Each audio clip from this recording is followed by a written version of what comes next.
Hey, welcome to week 2 of my recovery vlog. So if you are new to the channel, hi, I'm Rhi, welcome, and if you're returning, it's awesome to see you again. I broke my right wrist last week. I vlogged about it last week, so if you haven't seen it and it's interesting, it may not be interesting at all, this may not be interesting to anyone.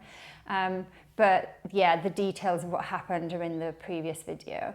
And the reason that I'm doing these recovery vlogs is, I guess, for me, so that I've got something to look back on, but also because I thought it would be cool to just share how I'm getting on with yoga life and personal practice and teaching with a broken wrist. And hopefully that'll just help anyone else that's in this situation, because it's a really shit situation when you are somebody that's, very kind of moving around a lot physically and into I guess any kind of exercise with a damaged hand, but yoga especially, because we spend so much time on the hands and the wrists. Yeah, so week 2. So I said last week that I would be looking into what nutrients or vitamins I should be considering increasing or potentially looking at supplements for, to make sure that I'm getting everything that I need. So I did a ton of Googling, like keyboard warrior, just trying to figure out what the best advice was. I've actually got a fracture clinic appointment this week. That'll be the first time that I'm seeing a specialist, and hopefully they're going to be able to tell me a bit more about like how long this is going to go on for and what to do. But I didn't really want to sit, because that's kind of going to be a 2-week gap between my break and the appointment. So I have done a bit of Googling. I know that sometimes with like health stuff, it's like you Google something and you can kind of end up in the wrong place. But I've been looking at like the UK's NHS website with their advice and some stuff like on some reputable sites, rather than just some dodgy website that's probably trying to push like their pills or whatever. So generally I would say the vitamins that are recommended is that you really look at collagen, natural collagen, because that helps with kind of bone repair and recovery. Now, collagen is something I struggle to get in my diet because I'm predominantly plant-based, and lots of collagen is fish-based. So, but I have managed to find a brand called Wild Nutrition that do a completely plant-based collagen. So I'll put the link in the description just in case you're not familiar with it and you too are plant-based and need some stuff. Another vit was iron. So I already take an iron supplement, which is plant-based, so that's cool. Vitamin C apparently is really good for helping store calcium in the body. So I've been looking at increasing my Vit C and trying to do that naturally, so not really taking a vitamin C supplement, because there's vitamin C in lots of plant-based things, like fruit and stuff. So just looking at trying to increase that. So other things that I noticed, which I hadn't come across last week, is alcohol consumption. There was loads and loads of articles about how alcohol consumption during a fracture can just be dehydrating for the body, which we know, but apparently the water is really required for healing of a broken bone, which I did mention last week. So I don't really drink a lot of alcohol, but I do like, a few glasses of wine on the weekend.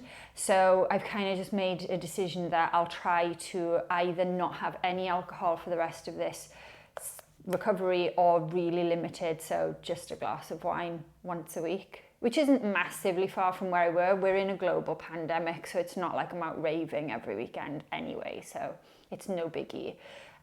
Although it is quite nice now that the spring has sprung here to sit outside with a nice glass of something. So yeah, I'm just really going to be conscious of that.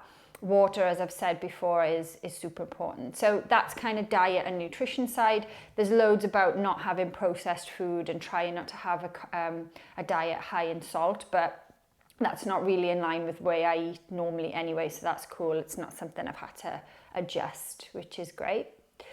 And then teaching. So last week I taught 2 classes live on Zoom. And obviously when we're in the studio, I do spend a lot of my time walking around giving verbal adjustments because we're not allowed to adjust at the minute with COVID. But when the studio was open, I was doing a lot of like walking the room, because that's where you get to like see everything and give people, some really great cues specified for them. Whereas in this new era of online, you really much, anyone that's watching this that's a teacher, like you're pretty much demoing 90% of it. You might come to the camera if it's on Zoom to have a quick look if like you're breaking down, I guess, an arm balance or something like that. But if you're just running through a load of sun salutations, you're not spending loads of time at the camera. So that was definitely a shift for me to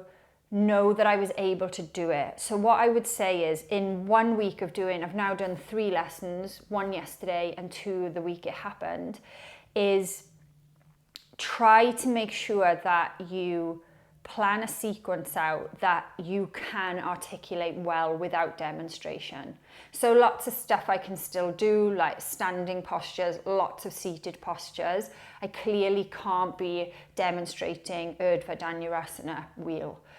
But I can demonstrate Setu Bandhasana bridge, and then I can guide people, verbally cueing them into wheel. So I would say my top tip in this area, if you're a teacher with an injury and you're restricted very much to online, if you were in the studio, I think it's slightly different, because naturally, whilst we always say eyes on your own mat, students will kind of get a feel for what's going on based on what's happening in front, behind, next to them.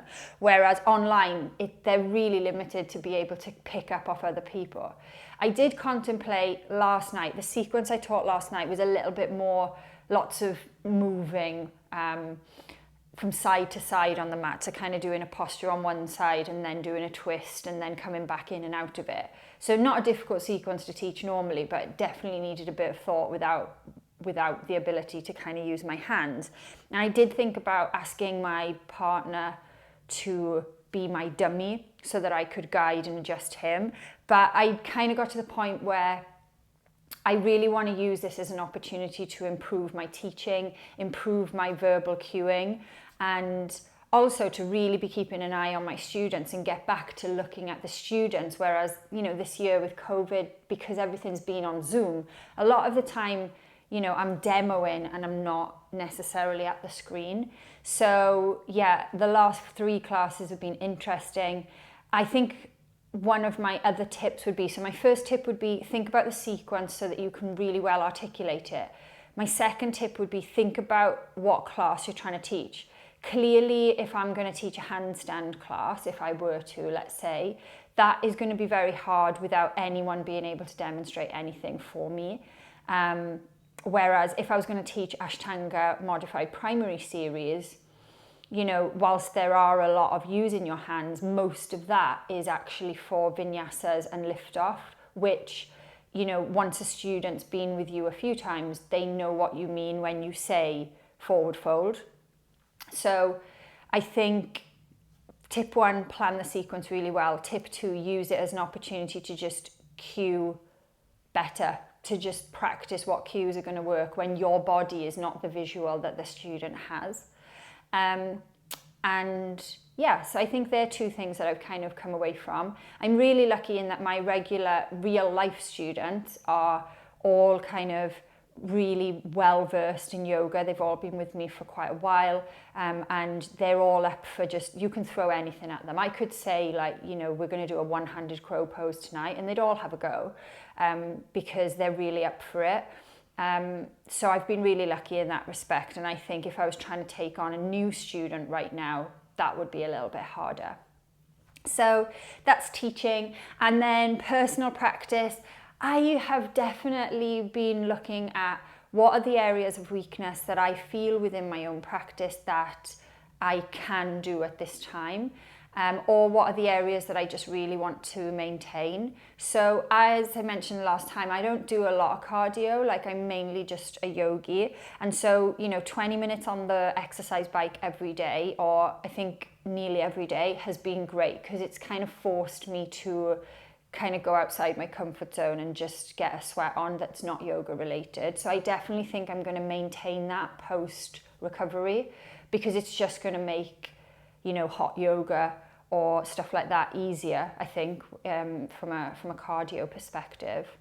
And yeah, I've just been working on loads and loads of lower body stretches, and also just using props wherever I can. So, you know, getting a strap and doing lots of shoulder exercises, and working on mobility. So it has made me realize that yes, there are lots of poses in yoga where two hands is super helpful, and some poses where doing it without two hands is not really viable.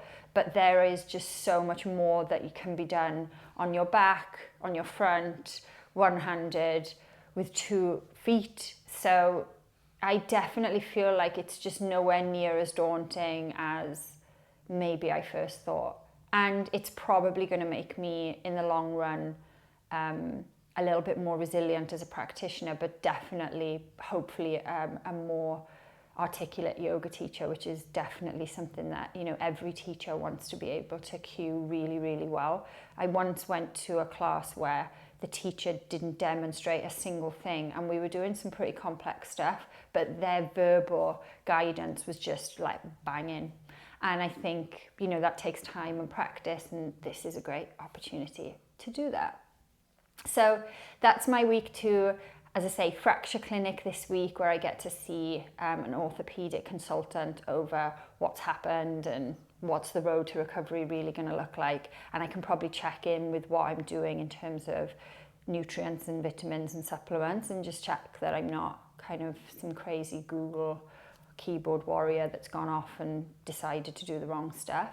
So that'll be really cool. And hopefully you found this helpful. If you are struggling with any injury and you're a yogi, then just know that you're not on your own. It happens to loads of us, and you got this. So I'll see you again next week for my next vlog. See you soon, Yogi. Namaste.